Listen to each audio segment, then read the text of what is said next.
Hello friends, मैं doctor अनंत शेवाले अकोला से।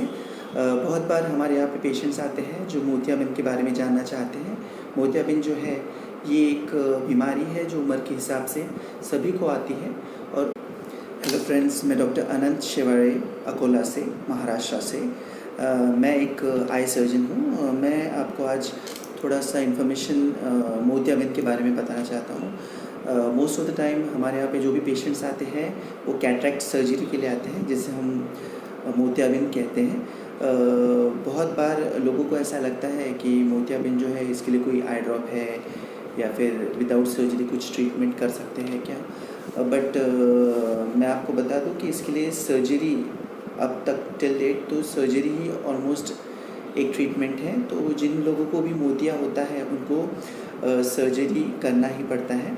मोतियाबिंद जो है ये कोई आप बीमारी नहीं कह सकते हैं, इट्स एज रिलेटेड प्रॉब्लम। यानी जैसे जैसे हिसाब से आप जैसे अपनी उम्र बढ़ती जाती है, हमारे बाल सफ़ेद होते हैं, वैसे हमारे आँख में एक लेंस रहता है जो सफ़ेद होना शुरू हो जाता है उम्र के हिसाब से।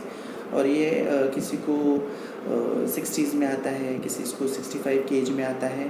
तो depending on the age also it varies.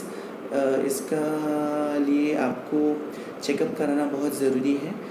मैं तो आपको सलाह दूंगा कि साल में एक दफ़ा तो भी आपने आपके आई सर्जन को दिखाना ज़रूरी है, क्योंकि इससे कैसे होता है कि साल में एक दफ़ा आपका चश्मे का नंबर जो है वो चेक हो जाता है।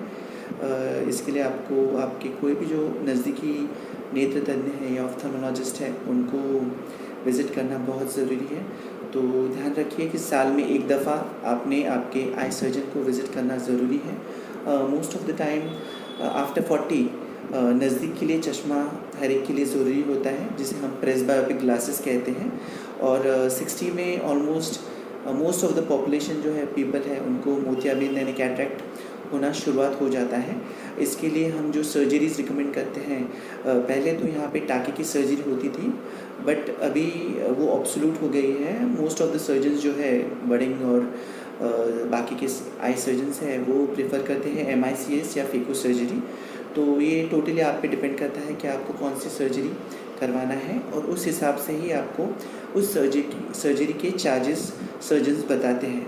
इसमें बहुत अलग अलग प्रकार के लेंसेज भी आप आँखों में डाल सकते हैं, जिसमें सादी लेंस होते हैं जिसे हम रिजिड लेंस कहते हैं, फोल्डेबल लेंस होती है, उसमें भी इंडियन फोल्डेबल और फॉरेन फोल्डेबल लेंसेज होती है।